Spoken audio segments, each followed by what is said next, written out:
मेरे प्रिय बहनों, भाइयों और बेटे और बेटियों, कोरोना जैसी महामारी का सामना हमें कभी करना पड़ेगा, यह हमने कभी सोचा नहीं था। आज सारा विश्व, हमारा देश और हमारा प्रदेश भी इस महामारी से जूझ रहा है। मुख्यमंत्री बनते ही मैंने आप सबके सहयोग से, हमारे कोरोना योद्धाओं के सहयोग से, स्वयंसेवी संस्थाओं के, समाज सेवियों के सहयोग से इस बीमारी से निपटने का हर संभव प्रयास किया। एक हद तक हमने कोरोना पर नियंत्रण भी प्राप्त कर लिया, लेकिन इसके बाद लॉकडाउन से हमको अनलॉक की तरफ जाना पड़ा, क्योंकि जान भी है और जहान भी है। हमको आर्थिक गतिविधियां भी प्रारंभ करनी थी, लेकिन अनलॉक के शुरू होने के साथ ही ऐसा लगता है जैसे हम कुछ असावधान हो गए। अनावश्यक रूप से हम बाहर निकले, कई लोगों ने चेहरे पर मास्क नहीं लगाए,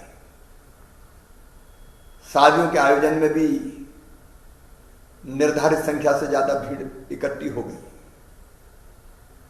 और इन असावधानियों के कारण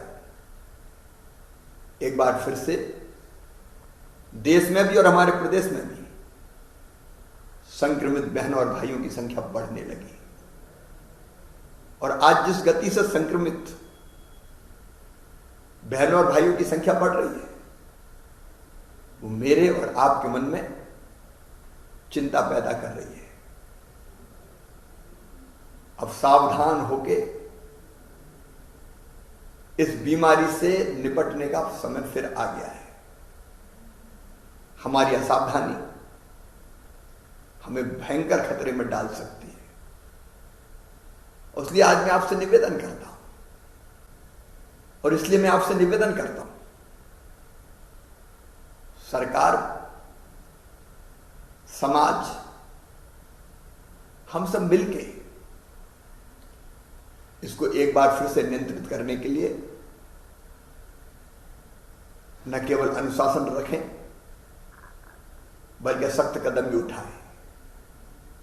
आप जानते हैं, जुलाई से लेकर सितंबर मास तक अनेकों त्योहार आने वाले हैं। त्योहार हम उत्साह से मनाएं, यह हमारी परंपरा रही है, लेकिन कोरोना हमें इसकी इजाजत नहीं देता।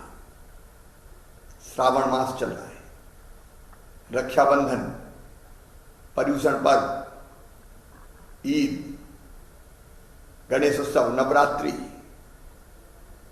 ये ऐसे त्योहार है जो बहुत उत्साह से मनाते रहे, लेकिन संक्रमण अधिक ना बढ़े, इसको ध्यान में रखते हुए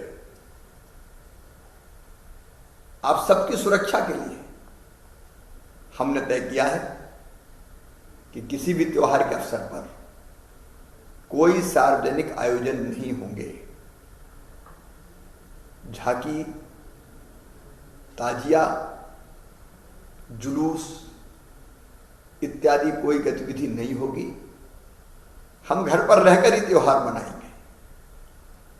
विवाह समारोह में अधिकतम संख्या केवल 20 होगी, 10 वर पक्ष से, 10 वधू पक्ष से। कोई पारिवारिक कार्यक्रम, जन्म दिवस इत्यादि का है, 10 से ज्यादा व्यक्ति उसमें इकट्ठे नहीं होंगे। सरकार ये चाहती है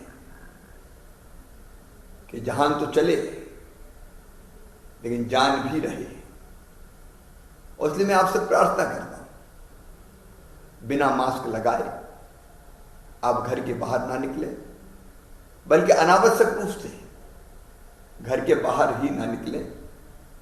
सड़कों पर, सार्वजनिक स्थानों पर अनावश्यक ना घूमें। 2 गज की दूरी हमेशा अपने बीच रखें। समय समय पर साबुन से अपने हाथ धोते रहें। अपनी रोग प्रतिरोधक क्षमता बनाए रखने के लिए योग, प्राणायाम, और उसके साथ साथ आयुर्वेदिक काढ़े का सेवन भी करें। संक्रमण की चैन को तोड़ने में स्थानीय प्रशासन जो व्यवस्था बनाती है उसका भरपूर पालन करें। एक बार मैं फिर निवेदन करना चाहता हूं, अनलॉक में बढ़ती हुई गतिविधियों के कारण संक्रमण का खतरा बढ़ा है और इसको तत्काल रोकने के लिए अगर हमने कदम नहीं उठाए तो हम न केवल अपने आप को, अपने परिवार को, गांव को, शहर को, अपने प्रदेश को बड़े संकट में डालेंगे। इसलिए मेरी अपील है, सावधानी रखें, सावधानी में ही सुरक्षा है। बहुत बहुत